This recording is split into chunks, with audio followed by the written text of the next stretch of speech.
हम सब का हीरो, पहला भारतीय है जो इंटरनेशनल स्पेस स्टेशन में जाकर के आए हैं।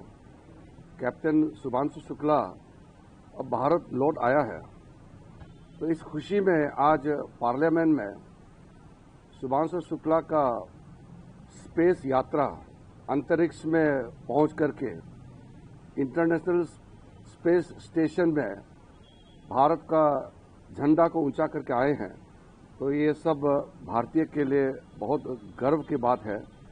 तो उनके ऑनर में आज पार्लियामेंट में एक स्पेशल डिस्कशन होगा, एक विशेष चर्चा रखा है। पूरे देश के ओर से आज संसद में शुभांशु शुक्ला का अंतरिक्ष यात्रा और भारत का स्पेस मिशन के बारे में विस्तृत चर्चा होगी।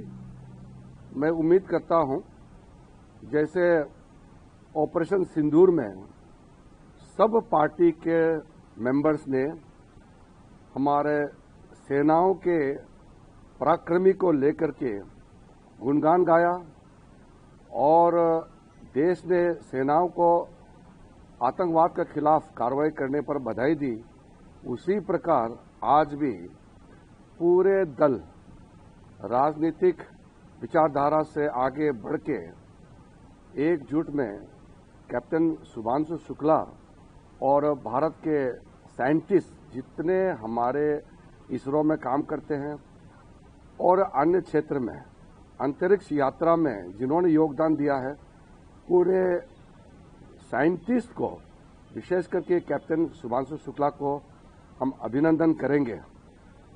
जहां तक कांग्रेस और अन्य दलों का सवाल है, मैं फिर से कहना चाहता हूं कि जो उनका इलेक्शन कमीशन के बात को लेकर के संसद में बहुत हंगामा किया, वो ऐसे समय में हंगामा नहीं करना चाहिए।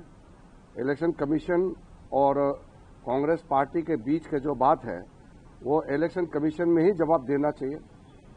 इलेक्शन कमीशन ने जो कुछ पूछा है उसका जवाब इलेक्शन कमीशन को ही देना चाहिए। पार्लियामेंट में हंगामा करने से कुछ नहीं होगा, क्योंकि हम इलेक्शन कमीशन के प्रवक्ता नहीं हैं। इलेक्शन कमीशन एक श्वेत संवैधानिक संस्था है, एक ऑटोनोमस कॉन्स्टिट्यूशनल बॉडी है। तो उसका जवाब हम नहीं दे सकते हैं, इसलिए उसका जवाब इलेक्शन कमीशन में ही उन्हीं को देना चाहिए।